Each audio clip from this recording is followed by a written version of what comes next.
Dear friends, welcome back to my channel Place Classes. Today in this video we will learn passive voice of present and definite tense. Dear friends, आपका अपने channel place classes में स्वागत है। आज के video lecture में आप सीखेंगे प्रेजेंट एंड डेफिनेट टेंस का पैसिव वॉइस। कोई हिंदी सेंटेंस हो तो उसको कैसे पहचानेंगे कि प्रेजेंट एंड डेफिनेट टेंस का है और पैसिव वॉइस में है, और यदि वो प्रेजेंट एंड डेफिनेट टेंस में है, पैसिव वॉइस है, तो उसका ट्रांसलेट कैसे करेंगे आज के वीडियो लेक्चर में आप सीखेंगे। ठीक, तो आज आप सीखने वाले हैं प्रेजेंट एंड डेफिनेट टेंस का पैसिव वॉइस। कोई हिंदी सेंटेंस हो, वो प्रेजेंट एंड डेफिनेट टेंस हो और वो पैसिव वॉइस में हो, तो उसका ट्रांसलेट कैसे किया जाएगा आज के वीडियो लेक्चर में आप सीखेंगे। तो डियर फ्रेंड्स, जैसे कि आपको स्क्रीन पर दिखाई दे रहा है, यहाँ पर लिखा पैसिव वॉइस और नीचे लिखा हुआ प्रेजेंट एंड डेफिनेट टेंस। अब किसी हिंदी सेंटेंस को कैसे पहचानेंगे कि ये प्रेजेंट एंड डेफिनेट टेंस का पैसिव वॉइस है, तो यहाँ मैंने पहचान लिखा है, जाता है, जाती है, जाते हैं, जाते हो, जाता हूँ, जाती हूँ।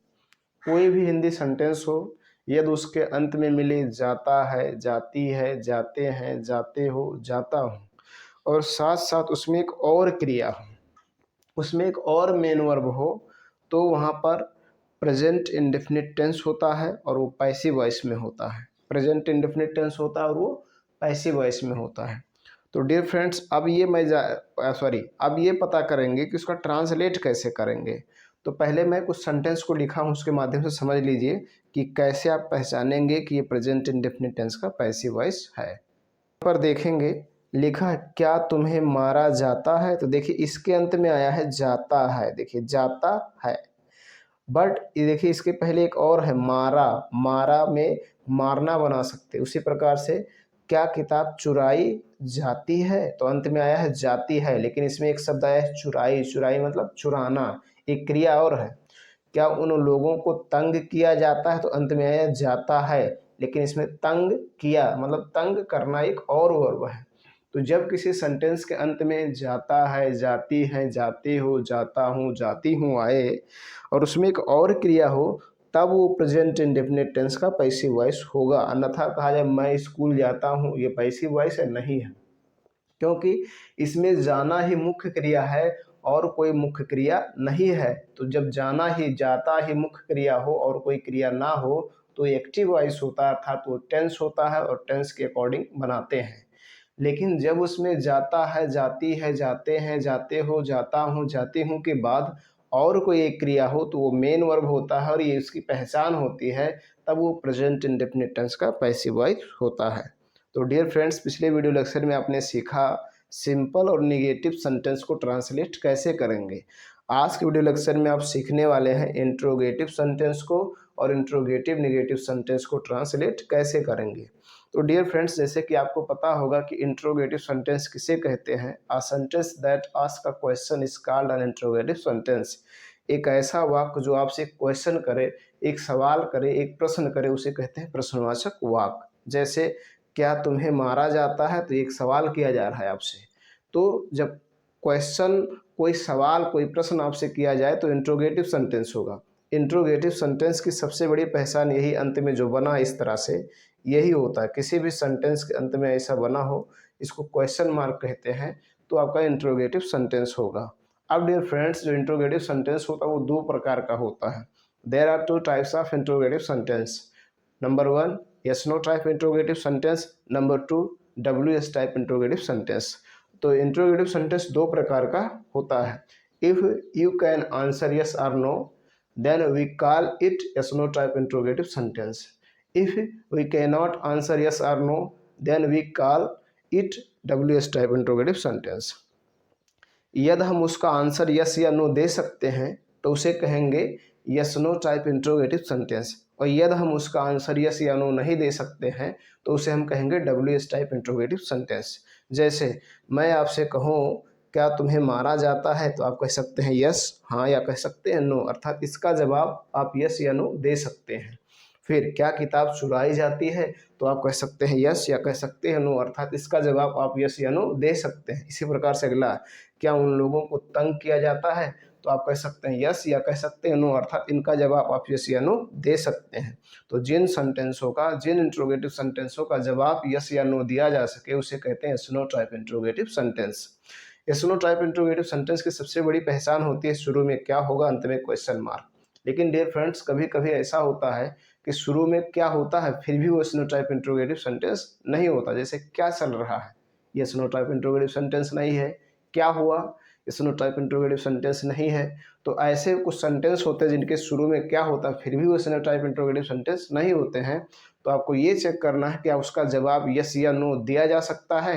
यदि यस या नो दिया जा सके तो yes no type interrogative sentence है, अन्यथा वो W S type interrogative sentence है। ठीक, अब देखिए मैंने और भी लिखा है यहाँ पर, बच्चों को क्यों पीटा जाता। अब बताइए क्या इसका जवाब आप यस या नो दे सकेंगे।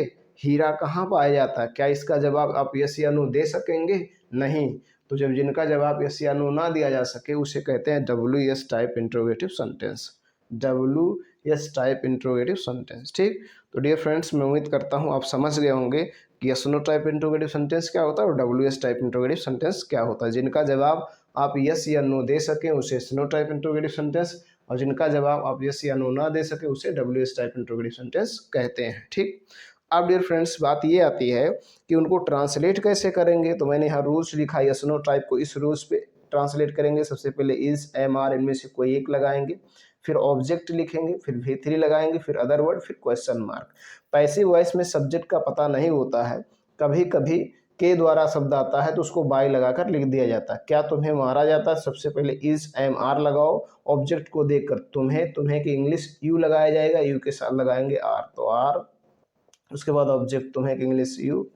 उसके बाद मारा, मारा का इंग्लिश होता है वीट, उसका हमें थर्ड फॉर्म लगाना है वीटेन। उसके बाद क्वेश्चन मार्क, आर यू वीटेन, क्या तुम्हें मारा जाता है। ठीक, अगला सेंटेंस, क्या किताब चुराई जाती है। तो सबसे पहले आप ऑब्जेक्ट देखिए किताब, किताब की इंग्लिश बुक सिंगुलर है तो इज लगाएंगे, इज अ बुक। उसके बाद चुराना का इंग्लिश स्टील, उसका थर्ड फॉर्म लगाना स्टोलन, फिर question mark. Is a book stolen, क्या किताब चुराई जाती है। ठीक, अगला सेंटेंस, क्या उन लोगों को तंग किया जाता है। तो उन लोगों की इंग्लिश होगा दे, और दे के साथ लगता है आर तो लगा देंगे आर, और उन लोगों की इंग्लिश दे। और तंग करना का इंग्लिश होता है टीज, उसका थर्ड फॉर्म लगाएंगे टीज्ड, उसके बाद question mark. Are they teased, क्या उन लोगों को तंग किया जाता है। ठीक, तो इस प्रकार से आपको करना है। सबसे पहले इज, एम, आर, इज का प्रयोग सिंगुलर के साथ, एम का प्रयोग सदैव आई के साथ होगा, आर का प्रयोग प्लूरल के साथ होगा। फिर ऑब्जेक्ट, ऑब्जेक्ट के अनुसार ये लगाए जाएंगे। ठीक, उसके बाद V3 हमेशा पैसिव वॉइस में वर्ब के थर्ड फॉर्म का प्रयोग होता है। फिर अदर वर्ड जो बच जाएंगे उनको लिख देंगे, फिर क्वेश्चन मार्क लगा देंगे। ठीक, तो इस तरह से आपको ट्रांसलेट करना है। अब दूसरा टाइप समझेंगे। डियर फ्रेंड्स, आपके सामने दूसरा टाइप से यहाँ पर देखेंगे, बच्चों को क्यों पीटा जाता है, हीरा कहाँ पाया जाता है, मकान कैसे बनाया जाता है। तो क्या आप इनका जवाब यस या नो दे सकते हैं, नहीं दे सकते, इसलिए W S type interrogative sentence है। तो जब भी W S type interrogative sentence होगा उसमें सबसे पहले क्यू डब्ल्यू लिखा जाएगा, TQW for question word. Question word क्या होता है, कहाँ, क्यों, कितना, कितने, कितने, कौन सा, कौन सी, कब, किसका, किसकी, किसके, ये सभी क्वेश्चन वर्ड होते हैं। और इनकी अंग्रेजी सबसे पहले, तो सबसे पहले क्यों की अंग्रेजी लिखो वाई। उसके बाद इज, एम, आर, ऑब्जेक्ट को देखकर बच्चों को, बच्चों की इंग्लिश चिल्ड्रेन, इसके साथ लगेगा आर, वाई आर चिल्ड्रेन। उसके बाद पीटा जाता है, पीटना का इंग्लिश होता है वीट, उसका थर्ड फॉर्म लगाएंगे बीटेन अप, फिर क्वेश्चन मार्क। और कोई है नहीं, why are children beaten up, बच्चों को क्यों पीटा जाता है। ठीक, अगला, हीरा कहाँ पाया जाता है, सबसे पहले कहाँ की अंग्रेजी वेयर। उसके बाद इज, एम, आर, तो हीरा सिंगुलर है तो इज लिखेंगे, is a diamond, where is a diamond. और पाना का इंग्लिश होता है फाइंड, उसका थर्ड फॉर्म लगाएंगे तो हो जाएगा फाउंड, फिर question mark. Where is a diamond found, हीरा कहाँ पाया जाता है। ठीक, अगला है, मकान कैसे बनाया जाता है। तो कैसे की अंग्रेजी सबसे पहले लिखेंगे हाउ। उसके बाद इज, एम, आर, तो मकान सिंगुलर है तो इज लगाएंगे, is a house, how is a house, बनाना का इंग्लिश होता है बिल्ड, उसका थर्ड फॉर्म लगाएंगे तो हो जाएगा बिल्ट, फिर question mark. How is a house built. ठीक, इस तरह से आपको ट्रांसलेट करना है। अब डियर फ्रेंड्स, मैंने यहाँ नोट में 2 सेंटेंस लिखा हुआ है जो कि इंट्रोगेटिव नेगेटिव सेंटेंस है, तो कोई खास रूल्स नहीं है, इसलिए मैंने 2 ही सेंटेंस लिखा है। बस बहुत ही आसान है, आपको सब्जेक्ट के बाद नॉट का यूज कर देना है। शेष रूल्स यस नो टाइप में यस नो टाइप का रूल्स लगेगा, डब्ल्यू एस टाइप में डब्ल्यू एस टाइप का रूल्स लगेगा। जैसे क्या तुम्हारी मदद नहीं की जाती है, तो सबसे पहले इज एम आर तो लगेगा इज। तुम्हारी मदद की इंग्लिश होगा योर हेल्प, योर हेल्प। ठीक, इज योर हेल्प, तो देखो ऑब्जेक्ट हो गया। अब ऑब्जेक्ट के तुरंत बाद आपको लगा देना है नॉट, बस इतने करना, बाकी सब रूल्स वही है। इज योर हेल्प नॉट, और उसके बाद करना is your help not, sorry dear friends, यहाँ पर देखेंगे ये तुम्हारे की इंग्लिश यू यूज किया जाएगा, हेल्प नहीं किया जाएगा use. Is you not helped, is you not help, उसके बाद क्वेश्चन मार्क। ठीक है, इसमें मदद की जाती है, मदद करना मेन वर्ब है आपका, इसलिए यहाँ पर तुम्हारी की इंग्लिश यू लगेंगे। इज यू नॉट, तो जब यहाँ यू होगा तो आप यूज करेंगे आर। ठीक, आर यू नॉट हेल्प्ड, क्या तुम्हारी मदद नहीं की जाती है, आर यू नॉट हेल्प्ड। ठीक, इस तरह से आपको करना है। अगला है बच्चों को मिठाइयाँ क्यों नहीं बांटी जाती। सबसे पहले क्यों की अंग्रेजी वाई, उसके बाद आर क्योंकि बच्चों हैं, फिर चिल्ड्रेन। ठीक है, वाई आर चिल्ड्रेन, नहीं है तो नॉट। बांटना का इंग्लिश होता है डिस्ट्रीब्यूट, डिस्ट्रीब्यूट उसका थर्ड फॉर्म लगाएंगे तो हो जाएगा distributed the sweets. Why are children not distributed the sweets. ठीक, इस प्रकार से आपको ट्रांसलेट करना है। डियर फ्रेंड्स, मैं उम्मीद करता हूँ आपको प्रेजेंट इंडेफिनिट टेंस का पैसिव वॉइस अब क्लियर हो गया होगा, आपको कोई डाउट नहीं होगा, अब आपको किसी प्रकार की कोई समस्या नहीं होगी। यदि वीडियो पसंद आया हो तो लाइक करें, चैनल पर पहली बार आए हों तो मेरा आपसे रिक्वेस्ट है कि चैनल को सब्सक्राइब करें, साथ साथ बेल आइकन भी प्रेस करें ताकि जो मैं वीडियो अपलोड करूं उसका नोटिफिकेशन आपको मिलता रहे। आज की वीडियो लेक्चर में इतना ही, धन्यवाद।